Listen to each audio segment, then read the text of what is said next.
Salam baik dan bahagia selalu buat sahabat channel kisah dan cerita histori. Semoga menghibur. Yuk kita mulai historinya. Cermin langit dan misteri dataran purba. Pada zaman ketika cahaya hanya dikenal sebagai semburat pagi dan gelap hanyalah jubah malam yang tak pernah ditanya asalnya, manusia memandang langit dengan kebingungan dan kekaguman. Mereka belum memiliki teleskop, belum mengenal gravitasi, apalagi memahami relativitas. Tapi mereka punya satu hal yang jauh lebih kuat dari pengetahuan ilmiah, imajinasi yang membentuk makna. Di sebuah dataran yang luas, tempat matahari terbit seperti keluar dari rahim bumi, dan bulan menggantung seolah benang tak kasat mata menahannya di angkasa, hiduplah bangsa tua bernama Aletheia. Mereka bukan suku besar, namun kisah-kisah mereka tentang langit, bumi, dan kehidupan telah diwariskan dari lidah ke lidah, dari nyanyian ke nyanyian, hingga angin pun hafal lantunan mereka. Aletheia percaya bahwa bumi adalah dataran yang luas dan tetap. Mereka menyebutnya Talara, yang berarti cermin tempat langit bercermin. Bagi mereka, bumi bukanlah bola yang melayang di ruang hampa, melainkan alas kehidupan, tanah yang disiapkan oleh para dewa purba demi menyambut kelahiran umat manusia. Dalam gulungan kulit pohon yang mereka simpan di gua-gua suci, tercatat kisah asal-usul dunia menurut kepercayaan mereka. Pada awalnya, hanya ada laut tak bertepi dan langit tak berbatas. Kemudian para dewa menegakkan batas di antara keduanya. Mereka memukul air dengan tongkat cahaya, dan air itu membeku menjadi tanah. Di atas tanah itulah, pepohonan tumbuh, sungai mengalir, dan manusia pertama membuka mata. Sumber pengetahuan mereka bukan sains dalam pengertian modern, melainkan pengalaman, pancaran matahari yang bergerak dari timur ke barat, bintang-bintang yang selalu kembali ke posisi semula, serta cakrawala yang terlihat datar sejauh mata memandang. Mereka percaya bahwa di ujung dunia terdapat tiang langit, pilar raksasa yang menyangga kubah langit biru.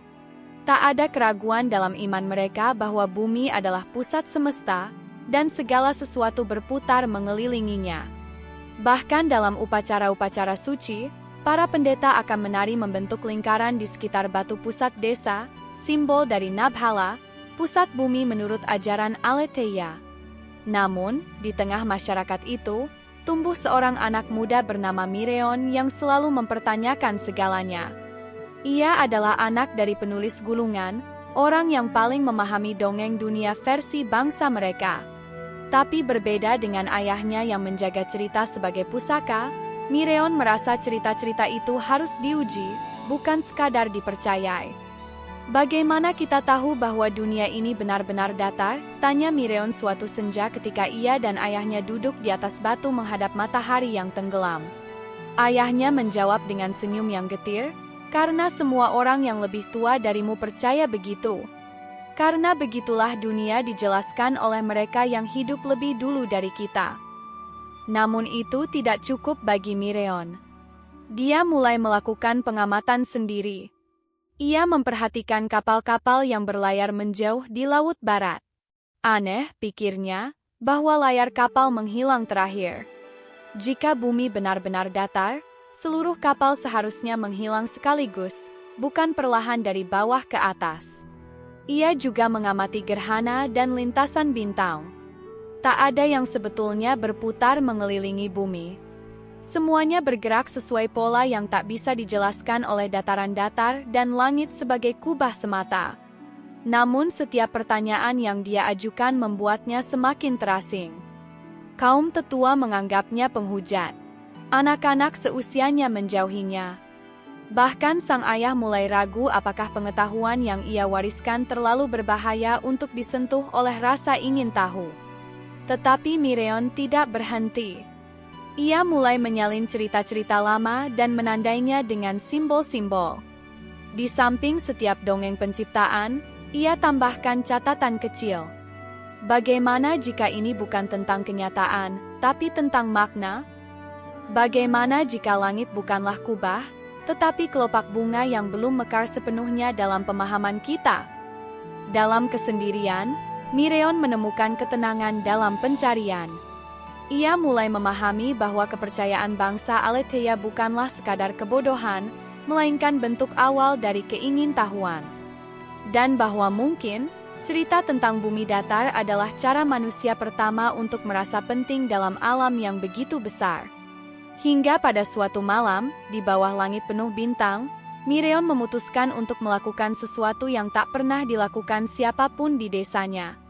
Ia akan berjalan ke batas dunia, ke ujung dataran yang dipercaya sebagai tempat langit bertemu tanah, di mana pelangi jatuh, dan di mana konon roh para leluhur berdiri menjaga batas semesta.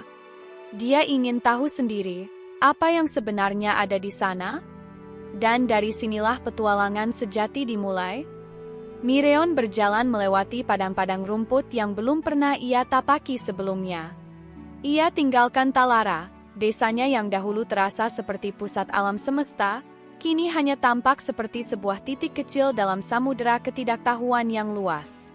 Ia hanya membawa satu tas dari kulit rusa berisi air, sedikit makanan kering, sebuah belati warisan keluarganya, dan segulung naskah bertuliskan, "Kebenaran hanya terlihat oleh mereka yang berani meragukan peta lama."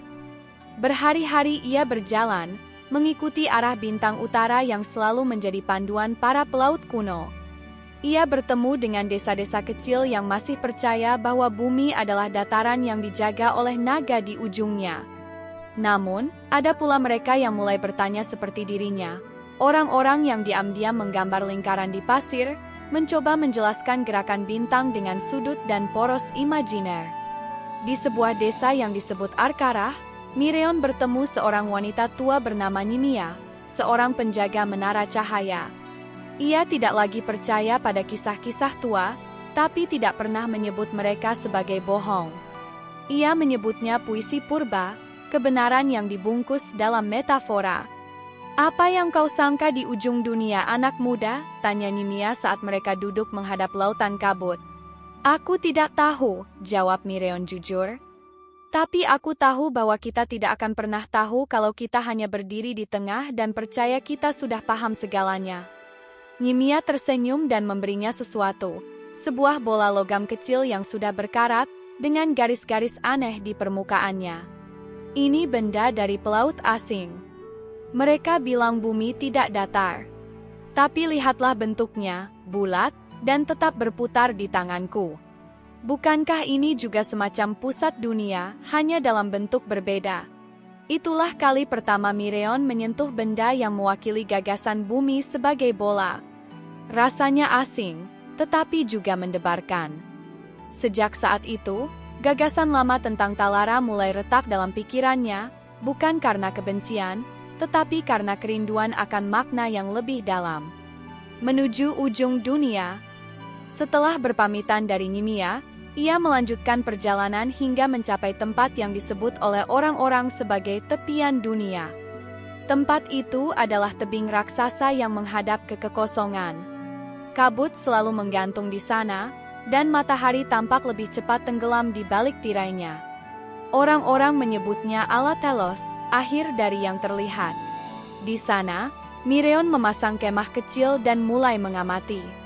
Malam itu, ia menyaksikan sesuatu yang mengubah hidupnya. Bintang jatuh yang terlihat menukik bukan dari langit ke tanah, tapi melengkung. Dan kemudian, jauh di balik kabut, cahaya samar seperti matahari kecil muncul dan menghilang perlahan. "Apa itu?" "Matahari kedua," gumamnya. Ia tak tahu, tapi satu hal pasti, dunia ini jauh lebih rumit dari cerita yang diwariskan padanya. Ia mulai menulis catatan harian, bukan untuk membantah cerita lama, tapi untuk melengkapinya. Ia mulai memahami bahwa kisah-kisah tentang bumi datar bukanlah kesalahan sejarah, melainkan fase dari kesadaran manusia yang berkembang. Di masa ketika tak ada teknologi, mitos adalah satu-satunya teleskop yang dimiliki. Perjumpaan dengan sang penjaga langit. Suatu malam ketika Mireon tertidur di tepi jurang, ia bermimpi bertemu seorang tua berjubah bintang. Wajahnya tak jelas, tapi matanya memantulkan gugusan galaksi. Lelaki itu menyebut dirinya Aeron, penjaga langit. "Apa yang kau cari di sini, anak manusia?" tanya Aeron. Kebenaran, jawab Mireon tanpa ragu. Tapi mengapa kau tinggalkan cerita-cerita bangsamu? Aku tak meninggalkannya. Aku ingin memahaminya lebih dalam. Mungkin yang mereka sebut langit sebagai kubah, sebenarnya adalah cara mereka menjelaskan cakrawala. Mungkin pilar dunia adalah sumbu rotasi yang tak kasat mata. Aerun mengangguk. Kau telah melihat lebih jauh dari kebanyakan manusia. Tapi ingat ini, bahkan kebenaran bisa menjadi mitos jika tidak dibagikan. Kembalilah. Bawa apa yang kau pelajari. Ceritakan kembali kisah lama, tapi dengan cahaya baru. Dan dengan itu, Mireon terbangun. Esok paginya, ia menatap cakrawala sekali lagi. Kini bukan lagi untuk mencari ujung dunia, tapi sebagai saksi bahwa tidak semua hal yang terlihat datar harus dipercayai sebagai datar. Sama seperti tidak semua cerita lama harus ditinggalkan, beberapa harus dibaca dengan mata baru. Dengan tekad yang menyala, ia pun memutuskan untuk kembali ke Talara. Langkah Mireon menapaki kembali jalan menuju Talara terasa lebih berat dari saat ia pergi. Bukan karena medan, bukan karena lelah, tapi karena beban pengetahuan yang kini ia bawa. Dunia tak lagi datar dalam pikirannya, tapi ia tahu bahwa tak semua telinga siap mendengar, dan tak semua mata ingin melihat. Ia tiba di gerbang desa saat fajar. Kabut masih menyelimuti ladang, dan ayam jantan menyuarakan pagi seperti biasa, seolah waktu tak pernah berlalu. Orang-orang menatapnya dalam diam. Anak-anak yang dulu bermain bersamanya kini telah tumbuh menjadi petani, nelayan, dan penjaga pasar. Beberapa memalingkan muka, beberapa memelototi dengan curiga. Namun yang paling menghantam hatinya adalah ketika ia melihat ayahnya duduk sendirian di depan rumah, lebih tua dari terakhir kali ia melihatnya. Ayahnya berdiri perlahan, lalu berkata tanpa senyum, "Kau kembali." Mireon mengangguk. Aku telah berjalan jauh. Aku melihat tepian dunia, dan ternyata bukan seperti yang kita kira. Sang ayah menatapnya lekat-lekat. Kau akan mengatakan bahwa semua yang kami wariskan adalah kebohongan? Mireon menggeleng pelan. Bukan kebohongan, tapi simbol, puisi, bahasa dunia saat kita belum punya kata lain. Sebuah forum terbuka. Hari berikutnya, Mireon meminta izin kepada para tetua untuk berbicara di tengah lapangan. Di sana dulu para pendeta membacakan gulungan dunia, dan di sana juga ia ingin menyuarakan pandangannya. Dengan suara tenang, ia berbicara. Aku tidak kembali untuk menghapus cerita lama, tapi untuk menerjemahkannya. Kita dulu percaya bahwa bumi ini datar karena itulah yang terlihat. Tapi aku melihat kapal tenggelam dari bawah ke atas, dan bintang yang berpindah dengan hukum yang sama di utara maupun selatan. Aku berdiri di tepian dunia, dan tidak menemukan pilar langit, tapi kurva cahaya yang tak terlihat oleh mata telanjang. Dunia kita mungkin tidak datar secara bentuk, tapi kisah tentang bumi datar menyimpan kebijaksanaan, bahwa kita ingin menjadi pusat semesta karena kita takut akan ketidakpastian. Dan itu tidak salah. Tapi sekarang, mari kita menjadi pusat dari rasa ingin tahu, bukan pusat dari segalanya. Beberapa orang tertawa kecil. Beberapa marah. Tapi di antara mereka, terlihat juga yang termenung. Di antara yang paling terdiam adalah ayahnya. Saat malam tiba dan semua pulang, ia datang ke pondok tempat Mireon menginap. Dengan suara lirih, sang ayah berkata, "Waktu kau lahir, aku berharap kau akan menjadi penjaga gulungan. Tapi mungkin tugasmu bukan menjaganya, melainkan menulis bab selanjutnya." Langit baru. Hari-hari berlalu, dan perubahan tak terjadi dalam semalam. Tapi benih telah ditanam. Anak-anak mulai bertanya. Para pembuat perahu menggambar bola kecil di haluan kapal. Bahkan para penulis gulungan mencatat versi baru dari kisah dunia, menyertakan catatan kecil. Menurut mereka yang telah berjalan lebih jauh, Mireon tidak membentuk aliran baru, tidak pula menghancurkan yang lama. Ia mengajar. Ia menyusun cerita, menjembatani dongeng dengan data, mengukir makna di antara metafora dan realitas. Di bawah langit Talara yang dulu disangka kubah, kini berdiri sebuah lingkaran batu yang melambangkan dunia dan pilar bayangan yang selalu berubah posisi, menunjukkan gerak matahari yang sebenarnya. Anak-anak mulai diajak mengamati bintang bukan untuk menyembah, tapi untuk memahami. Para ibu menggambarkan peta bukan dengan tepi dunia, tapi dengan garis lintang dan bujur. Dunia Talara berubah, perlahan, seperti matahari yang bangkit dari cakrawala, awalnya samar, tapi pasti. Dan pada suatu malam, ketika bintang jatuh melintasi langit, seorang anak bertanya kepada Mireon, "Apa itu?"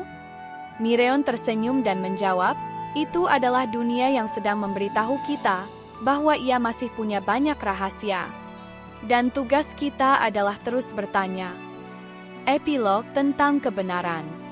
Cerita tentang bumi datar bukan tentang salah atau benar, melainkan tentang bagaimana manusia belajar melihat. Dari tanah yang tampak datar hingga ruang tak berbatas, dari pilar langit hingga poros rotasi, semua itu adalah cara manusia mencoba memahami tempatnya di semesta. Dan jika suatu hari kelak seorang anak menemukan teori baru, membantah semuanya lagi, maka itu bukan penghinaan, itu adalah kelanjutan.